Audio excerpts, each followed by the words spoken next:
Hello दोस्तों, नमस्कार। आप सभी का एक बार फिर से बहुत-बहुत स्वागत है आप सभी के अपने YouTube channel dear maths sir पर। तो दोस्तों, आज की इस क्लास में आप सभी के लिए हमेशा की तरह जीके से रिलेटेड बहुत ही महत्वपूर्ण प्रश्नों को लेकर मैं आप सभी के सामने आ चुका हूं।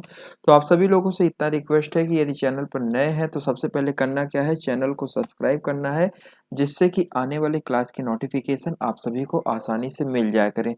तो चलिए दोस्तों, आज की इस क्लास को हम लोग स्टार्ट करते हैं और सभी लोगों से रिक्वेस्ट है कि क्लास को बीच में बिल्कुल भी स्किप मत करिएगा, क्योंकि हर एक प्रश्न आप सभी के लिए होने वाला है बहुत ही ज़्यादा महत्वपूर्ण। तो सभी लोग ध्यान से देखिए और बताने का प्रयास कीजिए कि भारत में योजनाबद्ध अर्थव्यवस्था किस पद्धति पर आधारित है। आप लोग बताने का प्रयास कीजिए कि यहाँ पर आपका राइट आंसर क्या हो जाएगा दोस्तों। तो यहाँ पर जितने भी लोगों ने बताया है ऑप्शन नंबर चौथे को समाजवादी व्यवस्था, वो लोग यहाँ पर बिल्कुल करेक्ट हो जाएंगे। देखिए, मैं आपको बताना चाहूंगा कि भारत में जो है समाजवादी व्यवस्था यहाँ पर आपका बिल्कुल करेक्ट आंसर है। ठीक है, भारत में योजनाबद्ध अर्थव्यवस्था समाजवादी व्यवस्था पद्धति पर आधारित है। ठीक है, चलिए अगले प्रश्न की तरफ बढ़ते हैं। अगला प्रश्न आपसे पूछा जा रहा है, बहुत ही इंपॉर्टेंट है, ध्यान से देखिए। भारत में योजना आयोग का गठन किस वर्ष में किया गया था?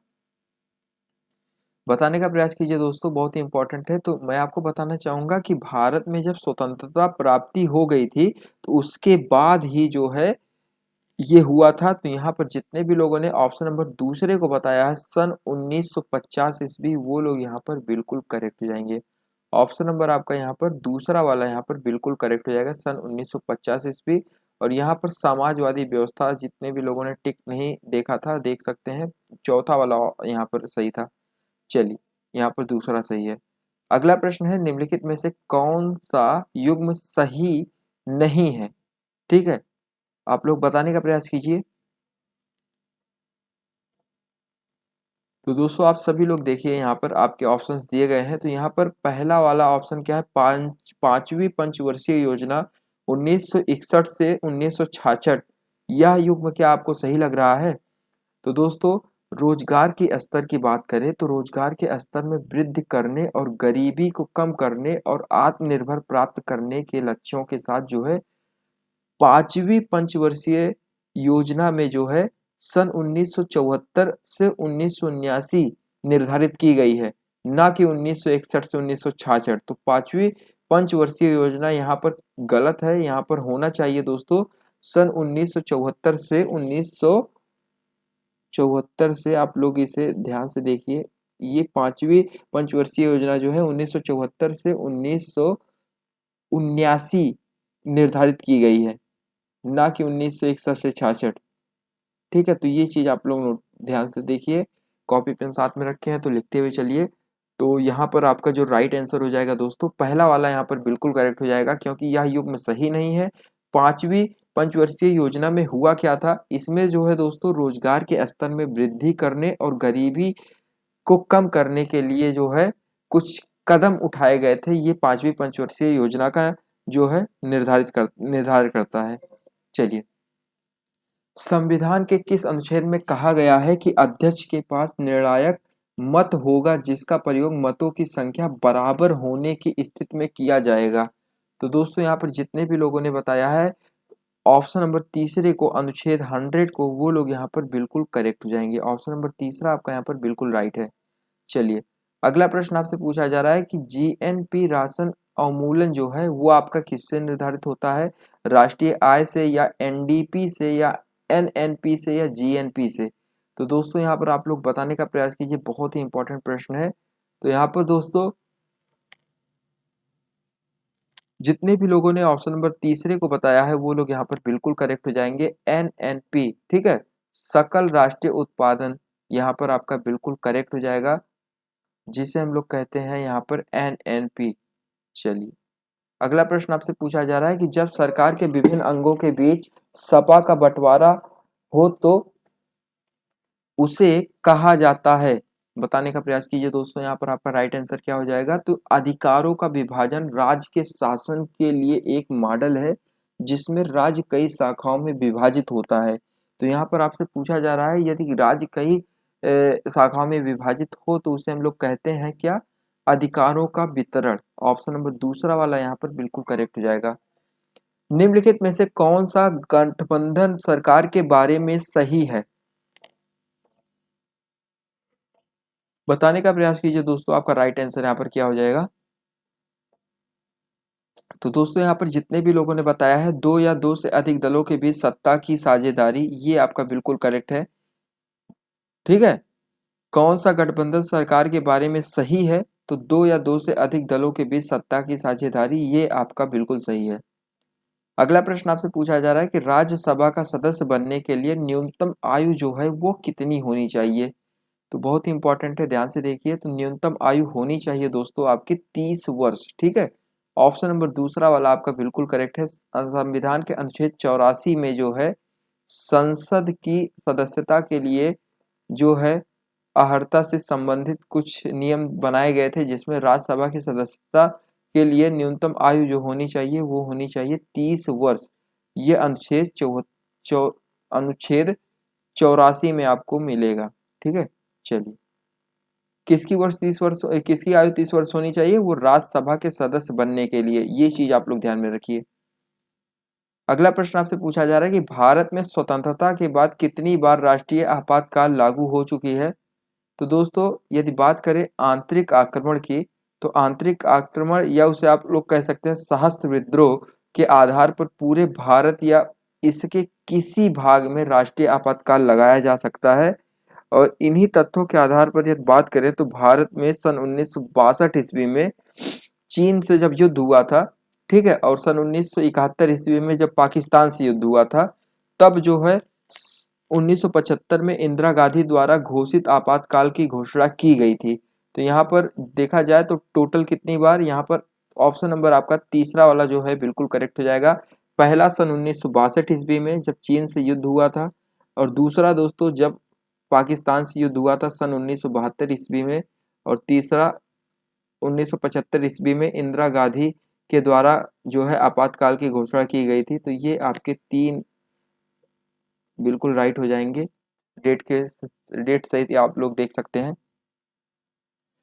भारत के राष्ट्रपति द्वारा बुलाई गई संयुक्त बैठक की अध्यक्षता निम्नलिखित में से कौन करता है? बहुत ही आसान प्रश्न है दोस्तों। तो संविधान के अनुच्छेद 108 के अनुसार यदि बात करें तो संसद के संयुक्त अधिवेशन की अध्यक्षता जो है लोकसभा के अध्यक्ष द्वारा, उसकी अनुपस्थिति में लोकसभा के उपाध्यक्ष द्वारा, या उसकी अनुपस्थिति में राज्यसभा के उस सभापति द्वारा की जाती है। ठीक है, तो यहाँ पर जितने भी लोगों ने बताया है ऑप्शन नंबर दूसरे को, वो लोग यहाँ पर बिल्कुल करेक्ट हो जाएंगे। अगला प्रश्न है, प्रत्येक 6 महीने में संसद की स्वीकृति लेकर राष्ट्रपति शासन अधिकतम कितने समय के लिए बढ़ाया जा सकता है? तो दोस्तों यहाँ पर आपका जो राइट आंसर हो जाएगा 3 साल के लिए बढ़ाया जा सकता है। ये आपका बिल्कुल राइट है। अगला प्रश्न है, संसद के दो सदनों में से किस एक सदन में न्यूनतम कितने सदस्य होने अनिवार्य है जिससे सदन की कार्यवाही चलती रहे? आप लोग बताने का प्रयास कीजिए दोस्तों। आपका राइट आंसर यहाँ पर क्या हो जाएगा? तो यहाँ पर दोस्तों जितने भी लोगों ने बताया है ऑप्शन नंबर चौथे को, वो लोग यहाँ पर बिल्कुल करेक्ट हो जाएंगे। कुल सदस्यों का 10वां भाग। ठीक है दोस्तों, संसद के दोनों सदनों में किस एक सदन में न्यूनतम कितने सदस्य होने अनिवार्य है जिससे सदन की कार्यवाही चलती रहे? तो वहां पर यहाँ पर जितने भी लोगों ने कुल सदस्यों का 10वां भाग बताया, वो लोग यहाँ पर बिल्कुल करेक्ट हो जाएंगे। अगला प्रश्न आपसे पूछा जा रहा है कि सिंधु घाटी सभ्यता में कालीबंगा निम्नलिखित में से किसके लिए प्रसिद्ध है? तो दोस्तों कालीबंगा यहाँ पर जितने भी लोगों ने बताया है मिट्टी के पात्र के लिए प्रसिद्ध है, वो लोग यहाँ पर बिल्कुल करेक्ट हो जाएंगे। अगला प्रश्न आप सभी लोग ध्यान से देखिए। अगला प्रश्न आपसे पूछा जा रहा है कि निम्नलिखित का मिलान करना है। आगरा का किला जो है अकबर ने या शाहजहां ने या शेरशाह ने बनवाया था? तो बहुत ही आसान प्रश्न है, आप लोग बताने का प्रयास कीजिए। आगरा का किला किसने बनवाया था? तो बहुत ही आसान है और उम्मीद करता हूं कि सभी लोग इसका जवाब सही बताएंगे। तो दोस्तों यहाँ पर जितने भी लोगों ने बताया है आगरा का किला, इसे बनवाने वाला कौन था? तो दोस्तों इसे बनवाने वाला अकबर था। तो यहाँ पर जितने भी लोगों ने अकबर बताया, मतलब बी वाला ऑप्शन बताया, वो लोग बिल्कुल करेक्ट हैं। और बात करें ताजमहल किसने बनवाया, तो ये तो सभी लोग जानते हैं, मुमताज की यादों में जो शाहजहां ने बनवाया था वो ताजमहल, जो कि आज विश्व के अजूबे में गिनती होती है। तो ये आपका किससे रिलेट करेगा? सी वाले से रिलेट करेगा। सी वाला आपका क्या है? शाहजहां। यहाँ पर सी बना लीजिए आप लोग।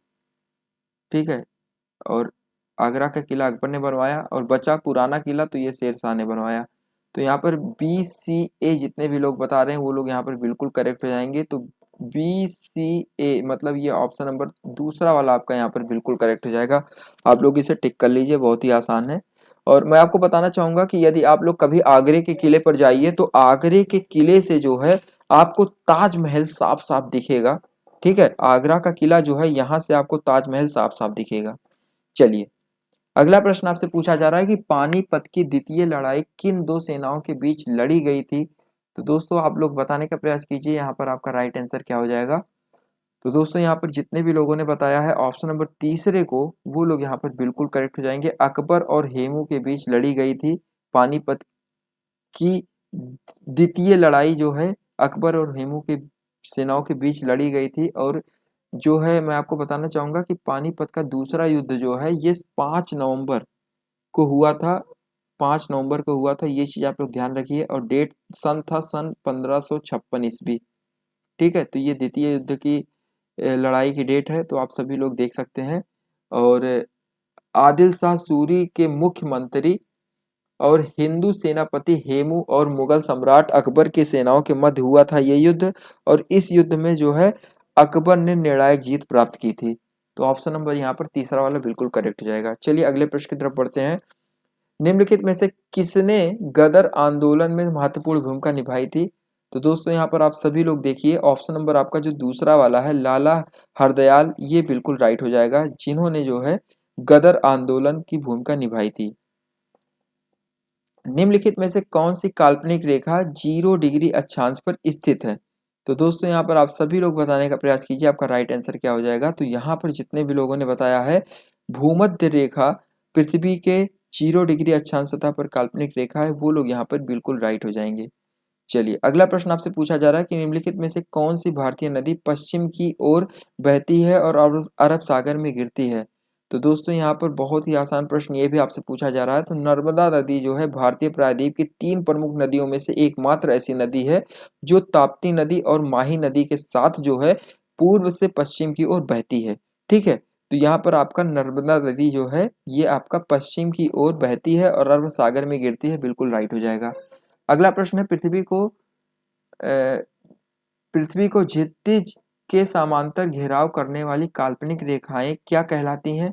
तो दोस्तों यहाँ पर आपको मैं बताना चाहूंगा कि भूमध्य रेखा के समांतर खींची काल्पनिक रेखा जो कि पृथ्वी की सतह पर पूर्व से पश्चिम की ओर क्षैतिज रूप से फैली हुई है उसे हम लोग कहते हैं अक्षांश। तो ऑप्शन नंबर आपका पहला वाला यहाँ पर बिल्कुल करेक्ट हो जाएगा, क्या कहते हैं उसे, अक्षांश कहलाती है। अगला प्रश्न आपसे पूछा जा रहा है कि प्राचीन समय में अवध किस नाम से जाना जाता था। तो प्राचीन समय में अवध किस नाम से जाना जाता था, सभी बच्चे लोग बताने का प्रयास कीजिए, आपका राइट आंसर यहाँ पर क्या हो जाएगा। तो दोस्तों यहाँ पर जितने भी लोगों ने बताया है ऑप्शन नंबर दूसरे को कोसल, वो लोग यहाँ पर बिल्कुल करेक्ट हो जाएंगे। प्राचीन समय में अवध को कोसल नाम से जाना जाता था। चलिए, निम्नलिखित में से किस शहर को भारत का शून्य मील केंद्र के नाम से भी जाना जाता है। तो यहाँ पर बहुत ही आसान प्रश्न आपसे पूछा जा रहा है। तो जबलपुर, इलाहाबाद, नागपुर, दिल्ली, तो यहाँ पर जितने भी लोगों ने बताया है किस शहर को जो है शून्य मील केंद्र के नाम से जाना जाता है, तो वो है आपका नागपुर। चलिए अगला प्रश्न आपसे पूछा जा रहा है कि निम्नलिखित में से कौन सा मानव में एक बॉल तथा सॉकेट जॉइंट का एक उदाहरण है।